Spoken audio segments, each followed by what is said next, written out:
Salut à tous! Ça fait longtemps qu'on s'est pas vu. J'ai regardé un petit peu la dernière vidéo, ça remontait à 2012. C'était il y a longtemps, 2012, hein.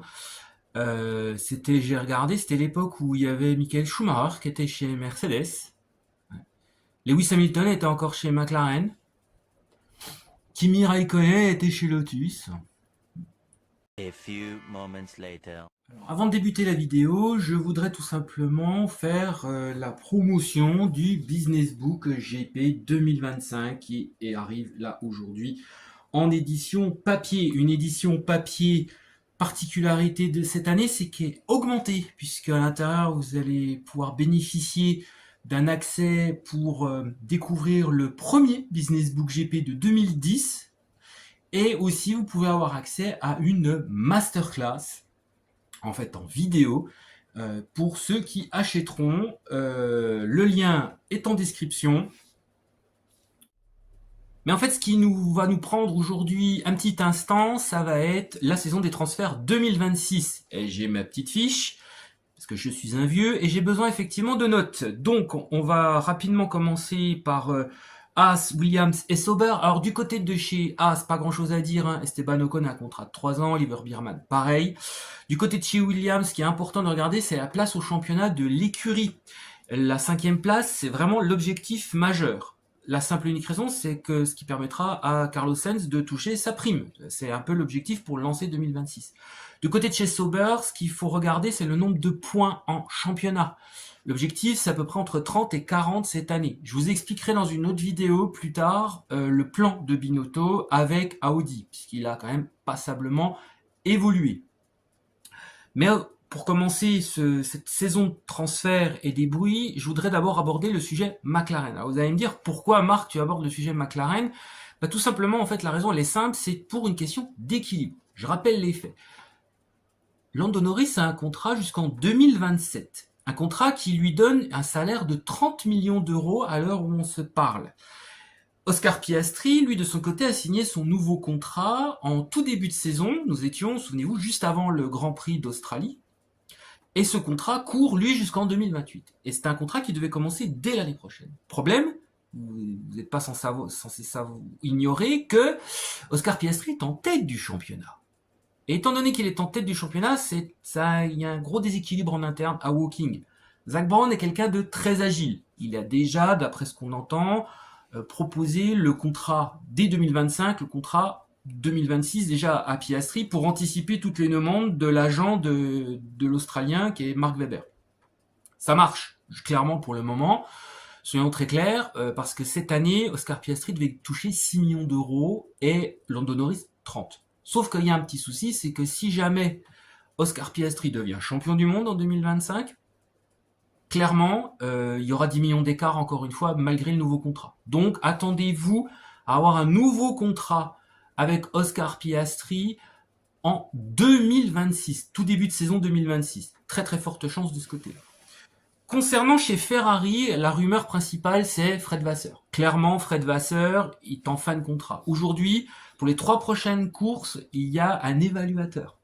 Vous avez bien entendu, un évaluateur. Quelqu'un qui va évaluer comment Fred Vasseur gère, en fait, les Grands Prix. On sait que Lewis Hamilton pointe du doigt aujourd'hui tout ce qu'on lui a présenté comme étant vraiment top. Et en fait, lui, il y voit pas mal de défauts. Ça déstabilise concrètement les choses. Une chose très très importante à observer, c'est l'attitude des médias italiens. Puisque les médias italiens, on a vu, on était obligé de faire un communiqué officiel contre Vasseur, expliquer les choses. Bref, il y a une petite guerre qui s'installe. Mais en fait, là maintenant, certains journalistes italiens sont en train de se dire, mais en fait, qui désigne les teams principaux depuis des années? Ça reste la famille Agnelli. Et actuellement, c'est John Elkann. Et donc, actuellement, John Elkann est dans une situation un peu tendue, ce qui n'était pas tellement son domaine de prédilection. Il fallait trouver un remplaçant du côté de la direction de Stellantis. Et là, maintenant, l'objectif, c'est la Scuderia. Mais voilà, les profils choisis ne sont peut-être pas non plus intéressants pour la Scuderia. Donc ce qu'il faudra très vite regarder, c'est comment les médias italiens vont évoluer sur le cas de John Elkann tout particulièrement. Voilà, du côté de chez Ferrari, c'est ça. Du côté de chez Mercedes, alors, bon, on va déjà passer très vite sur le cas Antonelli. Donc Antonelli devait à milieu de saison valider le fait que l'équipe Mercedes devait terminer troisième ou quatrième pardon du championnat. Mission accomplie. Actuellement, le contrat va être probablement prolongé. Probablement, j'entends bien. Mais attendez, je vais vous dire une petite chose juste après. C'est le cas de Russell qui est le plus intéressant, parce qu'on voit bien que le cas de Russell n'avance pas du tout. Alors concrètement, George Russell veut un contrat de champion du monde. Il veut un contrat qui est à peu près similaire à celui de Lando Norris, un contrat de 3 ans, etc. Sauf que Toto Wolff, lui, voudrait plus un contrat de 2 ans et un peu plus mesuré. En fait, ce qui est très intéressant de regarder, c'est que Toto Wolff gère George Russell exactement comme il gérait Nico Rosberg il y a 10 ans. Donc ça veut dire que ça va être très mesuré. N'oublions pas que Nico Rosberg était le seul champion du monde Mercedes. C'est-à-dire que n'oublions pas que Lewis Hamilton était déjà champion du monde au moment où il est arrivé. Nico Rosberg est vraiment le premier. Et Russell a envie d'être le deuxième, mais on voit que dans l'attitude, Toto Wolff fonctionne strictement de la même façon. Et on en vient au cas Verstappen. Parce que actuellement, le cas Verstappen est assez clair. Donc là, je vais un peu lire mes notes, et j'ai fait un article sur sportune.fr qui sera diffusé dans les prochains jours, qui vous explique un petit peu en détail ce qu'il en est. Alors, le souci, en fait, de l'histoire avec Verstappen, c'est que c'est le modèle économique, en fait, de Mercedes. Voilà. Donc, je vous expliquerai plus en détail dans l'article les propositions et tout ça. Mais le modèle économique de Mercedes est très important à comprendre. Mercedes a déclaré l'année dernière un bénéfice de plus de 190 millions d'euros. Dans ces 190 millions d'euros, il y a une clé de répartition. 33, 33, 34. 34% pour le groupe Daimler. Aujourd'hui, le groupe Daimler fonctionne dans son financement de manière extrêmement simple. C'est-à-dire que les 60 millions d'euros de bénéfices vont être injectés dans la division moteur. Chaque écurie cliente donne à peu près entre 15 et 20 millions d'euros par an. Donc ce qui veut dire que on a à peu près entre 60 et 80 millions d'euros.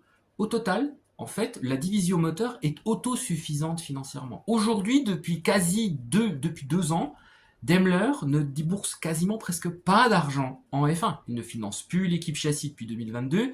Et là, maintenant, la division moteur, elle rentre parfaitement dans le budget plafonné. Donc, est-ce que Toto Wolff veut aujourd'hui sacrifier ses bénéfices et donc un modèle économique au profit d'un pilote qui demande 100 millions par an? Ça, c'est une vraie interrogation. Donc aujourd'hui, on sait que Daimler ne veut pas mettre au pot. Voilà, ça c'est clair, ils ne veulent plus. Donc, question, quid de cette histoire avec Verstappen? Vous savez, il y a une chose qui se passe qui est très intéressante et qu'il faut bien comprendre. Quand un team principal commence à parler de son intérêt d'un pilote, dites-vous une chose, c'est que les négociations sont terminées, ou quasiment terminées. On a déjà vu ça plein de fois par le passé. Surtout pour les champions du monde, les négociations peuvent aller très vite, en 15 jours, ça peut être, voilà, on sonde, on voit, et après on se rend compte que, non, ça le fait pas, quoi.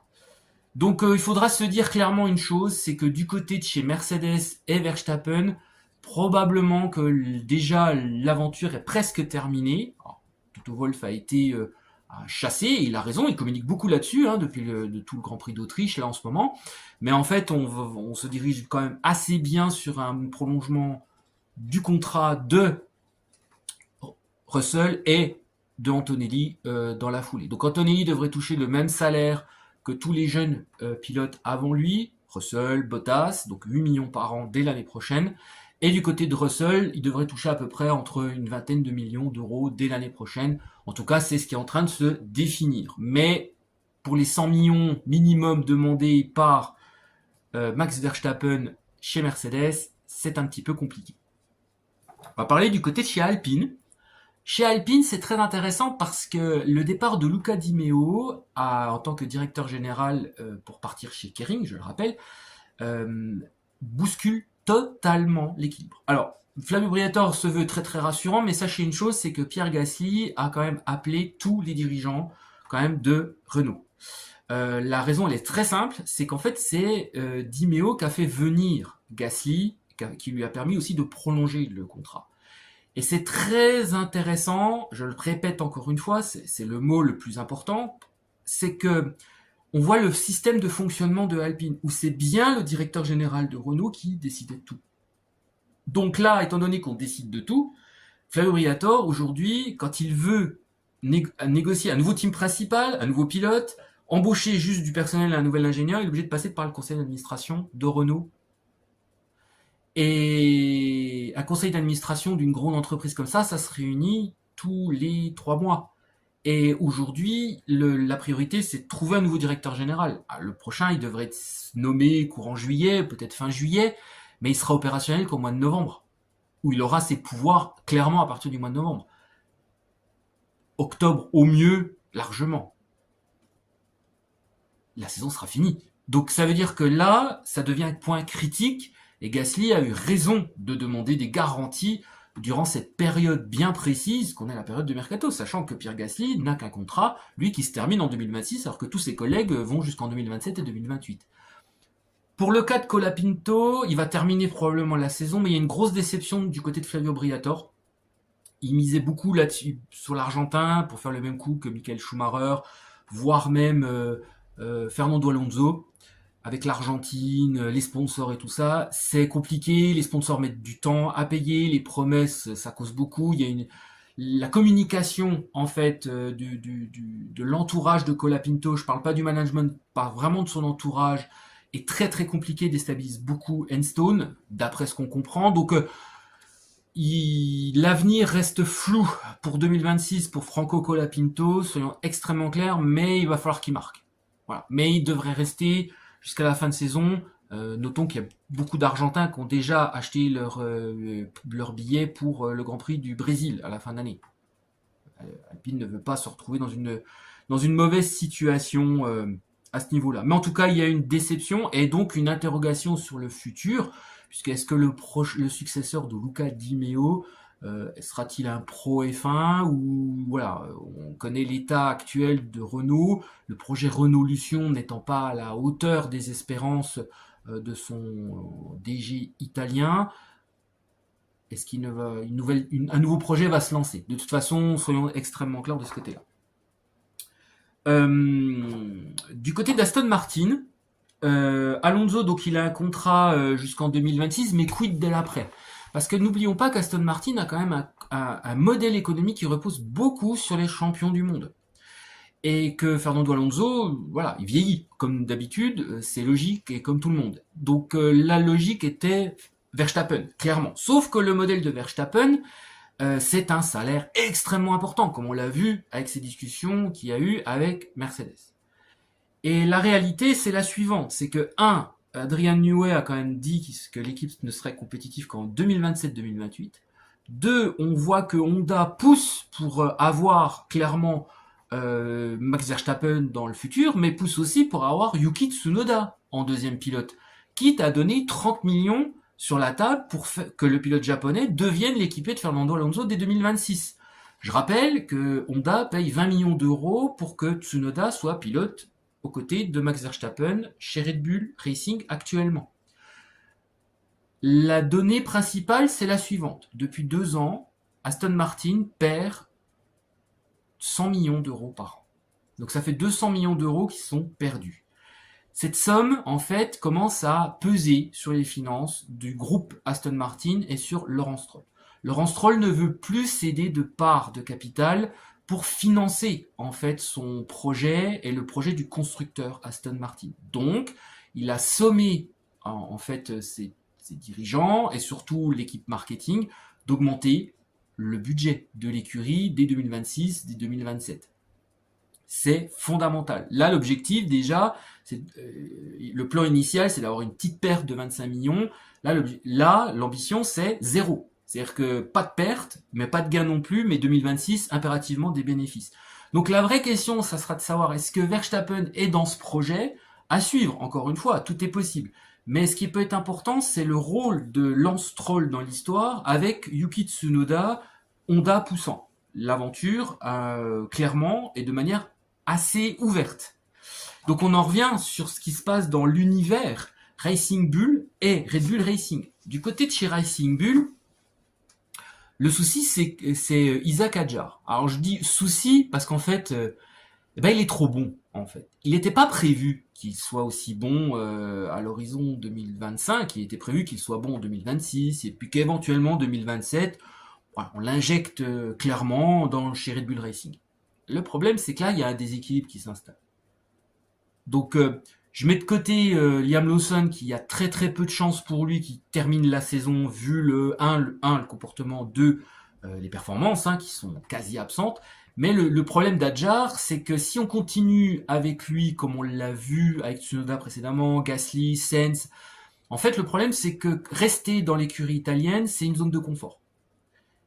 Helmut Marko, dans son dernier run avant la retraite, lui de son côté est plutôt en train de se dire il va peut-être falloir le challenger d'une manière ou d'une autre. Mais est-ce que le challenger, c'est déjà le propulser dès 2026 aux côtés d'un éventuel Max Verstappen? On est plutôt dans l'idée de remplacer Max Verstappen. Entendez bien, effectivement, par rapport à ses performances, on est plutôt là-dessus. Donc à suivre encore une fois. Donc, mais ce qu'on comprend, c'est qu'il va y avoir un pilote qui va être sacrifié dans l'histoire.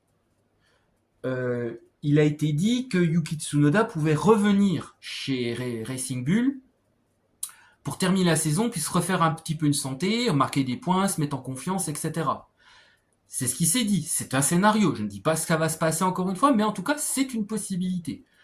Mais on voit bien une chose, c'est du côté de chez Red Bull, on est un peu coincé avec la jeunesse et la réalité des projets et de ce qu'on veut en faire. Et c'est là que je veux en venir du côté de chez Red Bull Racing. Chez Red Bull Racing, il va falloir fondamentalement voir et observer une chose. C'est une course qui est en train de se dérouler entre Christian Horner et Max Verstappen. Je m'explique. Christian Horner est en fin de contrat avec l'équipe autrichienne en 2026. Et là aujourd'hui, ça fait quelques mois, depuis le début de saison, depuis la première victoire au Japon, qu'en fait Horner est en train de pousser la direction pour le prolonger jusqu'en 2030, avec un salaire entre 20 et 25 millions. Je précise que James Wolfe, chez Williams, a prolongé jusqu'en 2031 pour 7,5 millions. Là, on est sur des sommes beaucoup plus élevées.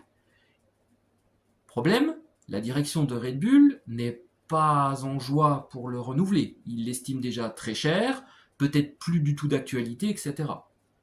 Donc aujourd'hui, le cas Horner, il est important, donc il y a beaucoup de pression. Donc lui il veut très vite renouveler son contrat pour cet hiver, mais de l'autre côté, on a aussi Verstappen. Verstappen, là, ce Grand Prix d'Autriche, va être un Grand Prix hautement important pour lui, parce que c'est le moment des clauses. Donc s'il n'est pas troisième du championnat, il a la possibilité de quitter. Est-ce qu'il le fera? On ne sait pas. Toutefois, ce qu'on sait, c'est que Ford est en train de pousser extrêmement fort dans la coulisse pour que le quadruple champion du monde soit présent dans l'écurie Red Bull l'année prochaine. Et oui, parce que Ford a investi fortement pour le financement du nouveau moteur, et aimerait bien associer son image, au moins pendant 1 an, avec un champion du monde. Et Ford serait prêt à mettre de l'argent sur la table. Donc il peut y avoir un petit bouleversement de ce côté-là. On a su aussi que Sergio Pérez, alors après il est dans son rôle de storytelling personnel, etc., de personal branding, mais voilà, il semblerait qu'on le regrette. Oui, aujourd'hui, il y a quasiment 30 millions d'euros entre Ricciardo et Pérez que Red Bull paye des pilotes qui ne pilotent pas cette année. Beaucoup d'argent. Donc le management de Horner, vous voyez, il est sous pression.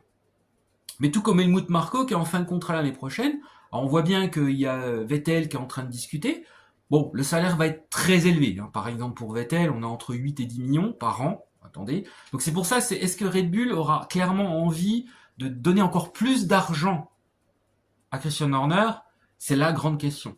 Donc, sachant que pour déjà Verstappen, voilà. Par contre, concernant le cas de Tsunoda, il y a vraiment une interrogation pour l'après, c'est-à-dire est-ce qu'on va le garder en 2026?